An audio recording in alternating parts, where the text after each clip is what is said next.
So we're pleased to welcome to Buckets Miami Hurricanes assistant basketball coach DJ Irving. DJ, thank you so much for joining us. Yep. Thank you guys. Thank you guys for having me. So the way we start off our interviews is kind of to help settle a debate that the three of us have. And it's nothing crazy, but there's a debate about who has the best chicken sandwich, Popeyes or Chick-fil-A. So if you were going to only be able to eat one chicken sandwich for the rest of your life, would you go to Chick-fil-A or Popeyes? I'm probably go with Popeyes. Oh. Yes. Finally. You're our first guest that chose Popeyes. Yeah.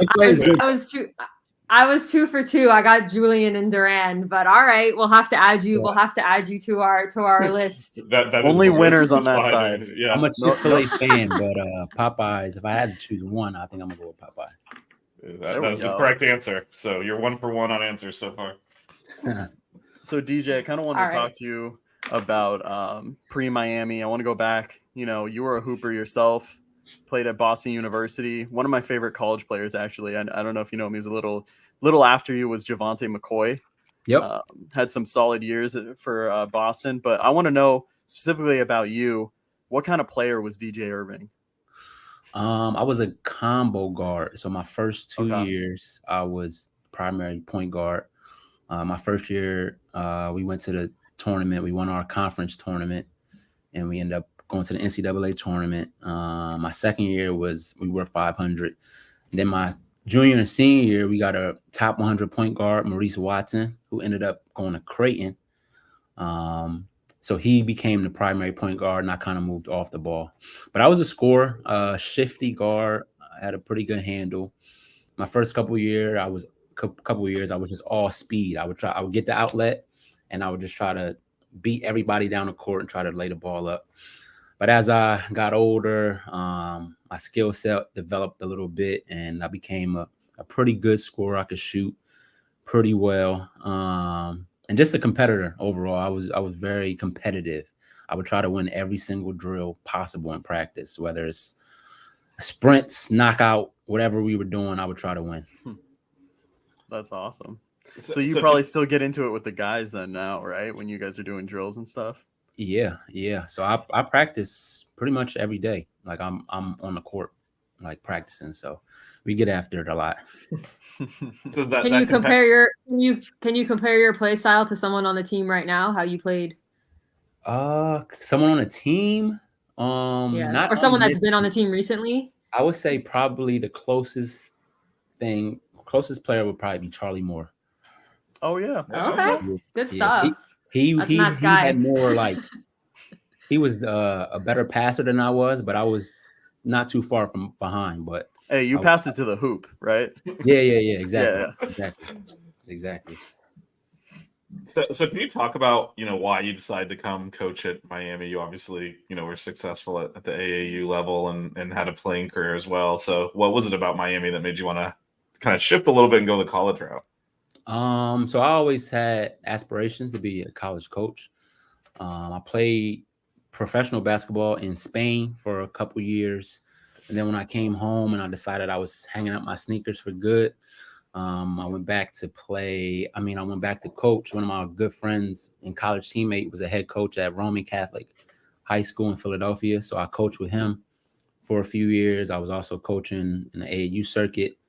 But I knew I wanted to get back into college, and I had connections into college. One of my connections was Adam Fisher, who was a coach here, who's now the head coach at Temple. And also I knew Bill Courtney. So backtrack in 2016, 2017, I was a volunteer assistant at Boston University. So I was a part of that staff that helped recruit Javante to BU. Yeah. So, and that year, Bill Courtney he just left Cornell. So he was taking a year off. And during that season, we would play noon hoops. The staff would play noon hoops every day. And Bill Courtney was living in Boston. So he would come over every day. He was very friendly with our head coach, Joe Jones. And he would come over every day, watch practice, and he would play noon hoops with us. And that's how I met Bill Courtney. So we just kept in contact throughout the years. I knew Adam Fisher, Chris Caputo recruited me out of high school to George Mason. So I knew him a little bit. And then I met Coach L once I got here. So that's kind of how I got here. And then once I found out they were interested in me, I mean, it was a no-brainer. And you've been pretty successful since you've come in the last couple of years, the Elite Eight and then the Final Four. I mean, that's a pretty nice track record so far. Yeah, no, it's really nice. I tell everybody, I try to play my role to the best of my ability. I've been able to learn under some, really, really good coaches, a legend in Coach L, some heavyweight assistant coaches, Bill Courtney, Chris Caputo, Adam Fisher, Cody Kimball. So I've just been very, very fortunate in my early coaching career. Come on, Coach, you got to take more credit for it than that. Like, school have never been to the Elite Eight. You show up, it's Elite Eight, then Final Four in consecutive years. I mean, one thing happens, the other thing follows right after. I mean, that can't be a coincidence. Yeah, I mean, one of my roles. So one of my roles is the scout team, and I take that super serious. I'm in charge of every scouting report, so I do every scouting report. I prepare along with the video coordinator Joe Gimble and a couple of GAs. With those guys' help, we prepare the scouting report for our team. So it's a lot of work that we do to prepare the team. We got to know the other team's offense, what they like to do on defense, the tendencies of each player. And then, like I told you guys, I play in practice. So I'm the point guard of the scout team. So I'm the opposing team's point guard every day. For about 30 minutes of practice, my scout team goes against our rotation players. So I take pride in that. So our scout team will practice maybe an hour before our actual practice starts, so we can learn the other team's plays. We can figure out how they play, so we can do a good job of mimicking that once practice starts. So I think we've had really, really good scout teams the past 2 years, and that's kind of helped us. You're putting it to Nigel and Bensley, huh? Putting them to work every day in practice. Give them that work. Every day. That's what I'm saying. Every day. Coach, and I'm just letting you know, I still got eligibility. If you need a shooter on the scout team, you let me know. Yep. And these days, I was a shooter in my day too. I'm more of a passer these days, so I'll find you. I love it. So I want to ask you, you talk about that Elite Eight run, the Final Four. A key piece of that was Jordan Miller. I think, we've had a few conversations about him. I'm the president CEO of the Jordan Miller fan club. Right. He was such a key piece. Self-appointed, mind you. Yeah, self-appointed. Except you didn't draft him. We'll talk about that later. He was such a key leader for you guys. He was huge last year, but, even though he had such a huge leadership, he still did all the little things, right? To help the team's success and just to win. How much are you guys going to miss that? And who are you kind of looking to fill that role, if that makes sense? So we're definitely going to miss it for sure. Obviously, you guys see his play on the court, but I think his temperament and his even keel energy and attitude will especially be missed. And he was somebody that the Elite 8 year, he had a different role than he had in the Final 4 year. And I think that helped him and it helped our team. He was able to show the young guys how he could, quote unquote, take a backseat the Elite 8 year and then kind of morph into a more of a primary ball handler role the Final 4 year. So I think overall, Jordan's just a really good kid, obviously a great player. He's improved within the 2 years he was here. And I think this year, who would take his role? I mean, obviously we got Matt Cleveland. I think him and Matt are different types of players. But I think it'll be more by committee. I could see kind of Matt, Bensley, Joseph kind of taking on the type of things that Jordan did. And Jordan did a lot of intangibles for us, a lot of stuff that didn't really show up on the stat sheet. So those two guys in particular, I can see kind of doing it by committee. To build on top of that, the coaching staff has kind of done really well in getting players from the transfer portal and bringing them in and them having a significant impact. You talk about Jordan Miller, you talk about guys that are still on the team, Nora, Chad, Nigel. Why have you guys been so successful with finding like the right pieces in the transfer portal, and what do you guys look for?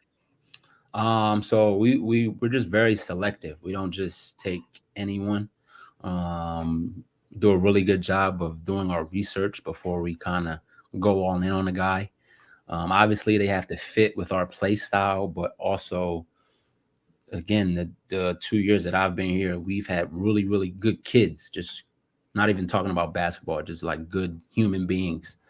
So I think that plays a part. Like we're looking for really good kids that come from pretty good backgrounds and kind of have a good foundation about them. So that's first and foremost for us. And then obviously I think the basketball part, it just has to fit what we do. We like to play fast, so we need guys that kind of fit that system. A lot of ball screen action, a lot of guys that can shoot athletically. So that's kind of our method of kind of searching who we want in that portal. So kind of expanding on that a little bit into recruiting. We know you can't talk about specific players that are currently being recruited, but appears to be going pretty well. Can you talk about kind of the process of how you're evaluating, kids that come out of high school into college and kind of how you balance that against, okay, because the transfer portal is a thing now, so you're gonna have to hold scholarships open for that as well, and kind of how you balance that. Like, so for the 24 class, again, without saying names, we know there's some commitments, but then, how do you decide, okay, we've got a few scholarships, do we go, fill these with high school students, or do we, hey, let's hold this open because we think there'll be an opportunity with the transfers? Yeah, we just like to have a good balance of young guys and veteran guys on our roster. So, I mean, we know we have certain scholarships available for next year, but again, honestly, you really don't, because anything can happen after the season ends. You know what I mean? You guys got guys leaving, and I mean, you don't know who's going to leave throughout the year, so you kind of have to play it by ear. And again, as far as the selection process, it's very similar to the transfer portal process. We just want really good kids that fit the way we play, that fit Coach L's coaching style. So again, it's just a lot of research that goes involved. Yeah. So can you talk about how you're doing a lot of recruiting, you're coaching in practice, you're scouting the opposing teams, and then when the season kicks off, there's games, usually 2 times a week. How do you balance all of that, having to do all those things at once? I'm still trying to figure that out, honestly. So I'm still fresh and new to this. So I lean heavily on our other coaches. Coach L has been doing this for 40 years. Bill Courtney has been doing this for 25, 30 years. Cody Kimball has been doing this for 15 plus. You know what I mean? So I talk to those guys a lot, and just try to figure out when you can do certain things and when you can't. But I'm pretty much just locked in. This is I tell everybody, especially people that contacted me about getting into the coaching profession, that this is 24/7, 365. You know what I mean? There's no real time off at this profession. So I've been locked in for the past 2 years, nonstop. So I feel like I've been doing nothing but this. So I'm still figuring it out as we go along. You're doing a good job. Thank you. So kind of getting into what to come for this season. Obviously, practices just got started for this upcoming season. We lost some, important guys from our Final Four run in Isaiah Wong, Jordan Miller. Brought some guys in, expecting some younger guys to step up. What are you guys looking forward to this season? What have you guys been working on? Think that you need to improve, and maybe talk about some of the younger guys, some of the sophomores that were freshmen last year. What are you expecting from them, like Chris Watson and AJ Casey? Yep. So it's just about building chemistry now. I was talking to someone the other day about how cool it is to go from one season to the next, because last year we had really, really good chemistry. but that was built over an entire year. You know what I mean? And now we kind of starting over. We got a couple new pieces, and now we have to build that chemistry all over again. And it's a process, and you got to come to work and kind of enjoy and work at it every single day. You know what I mean? To try to build that back up to where it is. But I'm super excited by a lot of our guys, like you mentioned, Chris Watson, AJ Casey. Those guys are going to get an opportunity to get more minutes and play a bigger role than they did last year. Guys like Bensley Joseph will come in and play more minutes than he did last year. Yeah. That's an alert from FEMA. They're everyone's testing the getting EMS. an emergency alert at the same time. Yes, they're testing the emergency. So if anyone wants to know when if my TV's going off in the other room, if anyone wants to know when this was recorded, you now know the exact minute. So, but again, like those guys, a couple freshmen we got, Michael Nwako, Keyshawn George, Paul Jobay, seeing those guys from the start of the summer when they got here in June to how much they've improved to now, it's just exciting to see. And I know for them, it's going to take a little while to still get adjusted to the college game, because no matter how many practices you have, I don't think you can really prepare until you actually play in a college game. So I'm excited. I think we got a really good group, a very talented group, and I think now it's all about just kind of building the chemistry and getting everybody on the same page. Hey, Coach, I want to ask you about, you talked a little bit about Keyshawn George. You mentioned him. He was someone, obviously comes in first-year kid. I feel like he's relatively unknown because he was kind of, overseas, not a lot of film on him. Can you talk a little bit about his skill set and, how you think he can develop as a player? So Keyshawn is really good. He's a very skillful player, and I think you can tell he has a professional mindset. He approaches the game like a professional already.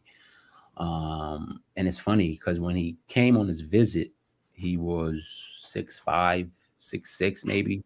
And then he showed up to campus at like 6'8".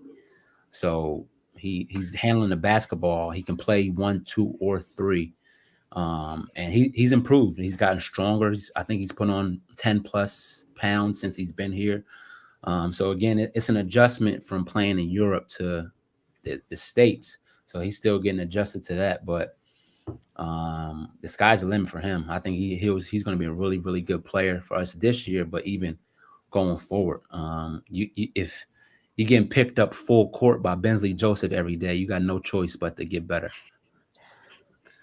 Absolutely. I was going to say, with that height and his skill set, he's someone that could kind of in coming years be that Jordan Miller type player where he has that height, but can kind of do everything and play all the positions. Yeah, no, I agree. I think he is positionless, especially now that he's 6'8" and he's putting on weight. So the 4 spot is not, you know what I mean? He can actually end up playing the 4 as he grows and gets stronger. But yeah, no, I agree. He's somebody that you can kind of put him anywhere and he's going to figure it out. So we mentioned a little bit earlier, Elite 8, then Final 4. How are the expectations around the program? Because, I mean, Melissa and I are alums from a few years ago, and, we obviously support the program. I was being generous. But this is a program that, the expectation was make the tournament. Now the expectation, the bar has been raised significantly. How's the feeling around the program, and how are the players kind of dealing with those expectations? So I think the expectations are coming from all the people that are not here every day.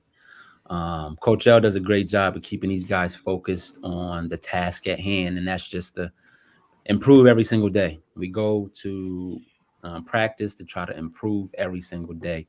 Again, trying to build chemistry, trying to get everybody on the same page, allowing everybody to understand what we're trying to accomplish offensively, what we're trying to accomplish defensively, and the rest will take care of itself. Again, like the Elite 8 year, I mean, our goal was to get better every single day. I'm sure when we started off 5-3, we went 1-2 in Disney. A lot of people didn't have many expectations, but we stayed at it. We got better. We had a veteran group that kind of led the way as far as kind of keeping guys together and keeping guys focused. And then last year we wanted to build off that. You know what I mean? We had a good group coming back from last year's team. We had Isaiah, we had Jordan, we had Wooga that was coming into a new role. We had transfers in Nigel and Norchat. And again, we started off pretty well.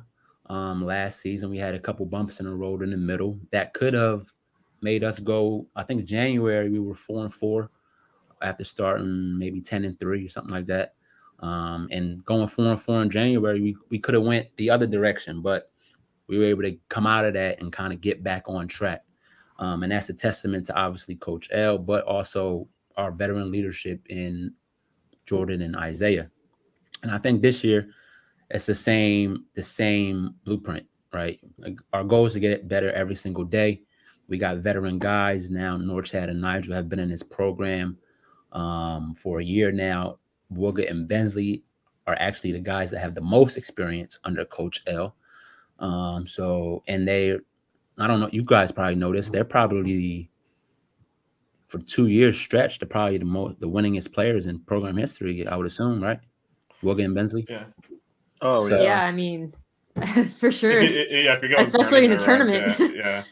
So we're going to lean on that. We're going to lean on those guys kind of pushing us in the right direction. Again, being able to handle adversity. I would love to go undefeated, but we know that's unlikely. How are we going to respond once, adversity hits? And I think the last 2 years we've done a great job responding to adversity. So I don't expect anything different from these guys. Yeah, at least undefeated at home. We had one blemish last year that we won't talk about, but our own player did it now. Situation. Well, I'm sure he hears about it because he's on our team. Yeah, I'm sure. Does he talk about that at all? I'm sure he mentions it all the time. Not really. I mean, when he first got here, he threw it in there a little bit, but not really. Listen, we know he can shine at the Watt, so that situation is solved. But he walked to the spot and was like, "Oh yeah, you guys remember this?" Feels like home. Right. So actually, go ahead. Yeah. No, go ahead.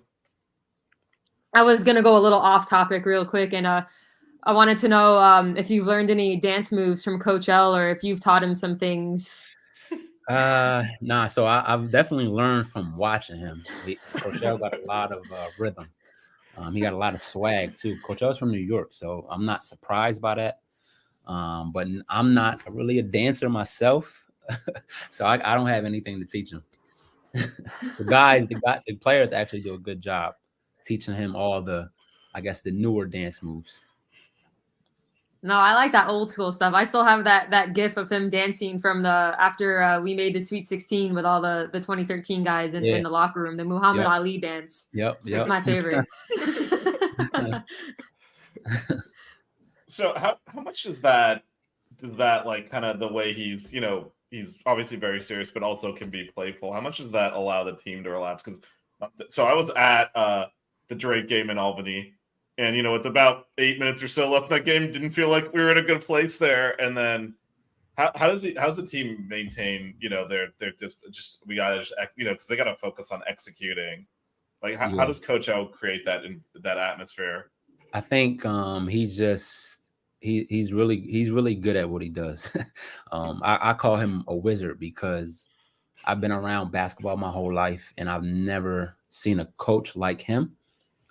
And I say that in a way like he does a really good job. He's demanding. He approaches coaching like he's teaching. So he really takes it serious about them learning the game of basketball. And then, you guys know the tournament is win or go home.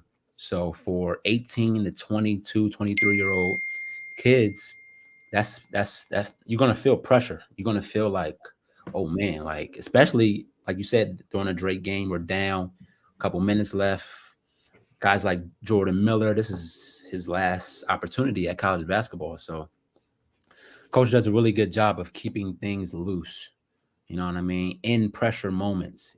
So in a timeout, he'll give the guys a game plan, draw up a play, correct somebody if they made a mistake. But before he breaks the huddle, he might crack a joke to get everybody laughing. And now they're laughing and not thinking about this could be the last possible game. You know what I mean? So I pick up on little nuances that he does, and I think is great. I think that's the reason for a lot of our success is that he's able, his ability to communicate with, especially at his age, communicate with 18 to 23-year-olds and get them to understand what really matters and kind of how to approach situations that have a lot of pressure involved. Has he ever whistled right in your ear? Like, has he ever popped your eardrum? Because his whistle is pretty hardcore. So he's never popped my eardrum, but it has been moments where he's whistled and I'm like standing right in front of him and it's like right behind me. But you hear that whistle. I mean, you could hear it like in the Final Four where I'm sitting in the nosebleeds and you can hear him whistle, like, and it's still as loud as can be. I mean, that's very impressive. Yeah. No, that whistle is heard everywhere, and you kind of know what to expect once you hear the whistle.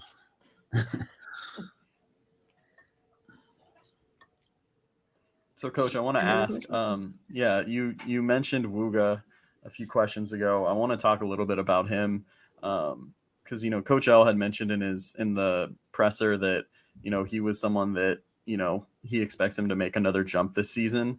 How have you seen his game evolve during this offseason? During this offseason, I think he's more than anything, like Wooga's a really hard worker. He's probably been our hardest worker since he's arrived on campus. Mm-hmm.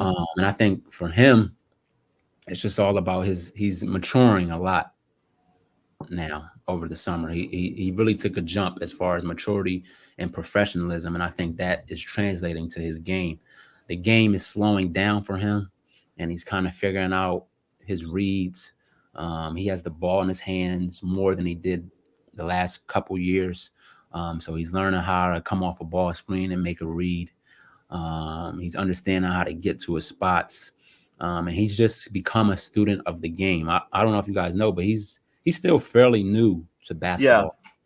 Yeah. He started playing, was it like his sophomore year? Sophomore year of high school. That's what it was. And because I remember recruiting wise, he was kind of like late bloomer. And I know it was because it was during COVID, right? That, AAU kind of wasn't going on. So, he was kind of under recruited in a way, right? Yeah. So this will be the start of year 6 of him playing organized basketball. That's insane. I mean? So he still has a ton of room to grow, but like you said, the pace that he's growing is promising and it means a lot. You know what I mean? That's going to help him going forward. But I think him just becoming a student of the game and being able to kind of listen and apply to everything that we ask of him and do it on the court is what is making him such a better player now.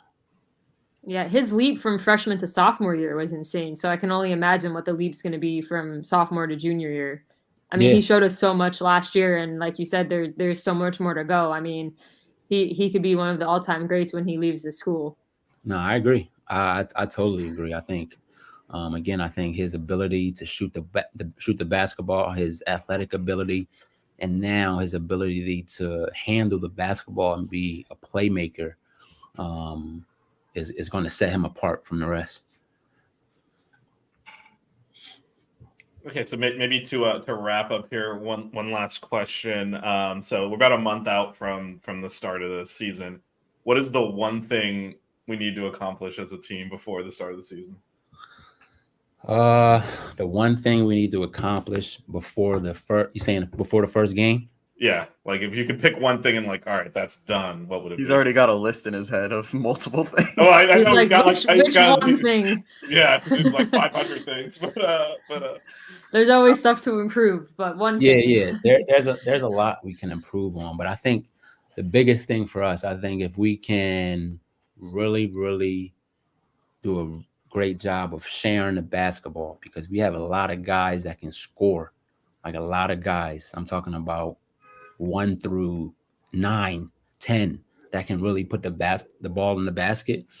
Now it's about, okay, how can we get the best shot possible? So I feel like if we can really understand, okay, let's get the very best shot possible every single time down. If we can understand that before our first game, we'll be in really good shape. So we got a lot of bucket makers, huh? Yeah. We got a lot of guys that can put the ball in the basket. Like we had a 10-minute, I think it was 10-minute scrimmage the other day, and the score was like in 10 minutes. I'm talking about like 10 minutes. 10 minutes scrimmage. The score was like 35-42 in 10 minutes. And it's not like we're not playing. We got to work on defense.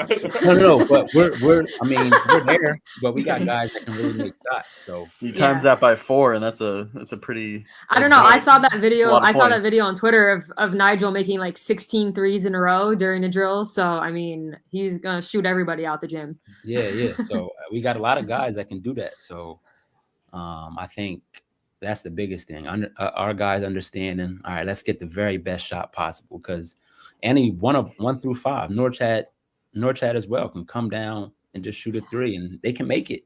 You know what I mean? But that might Norchad threes are my favorite. Shot, you know what I mean? So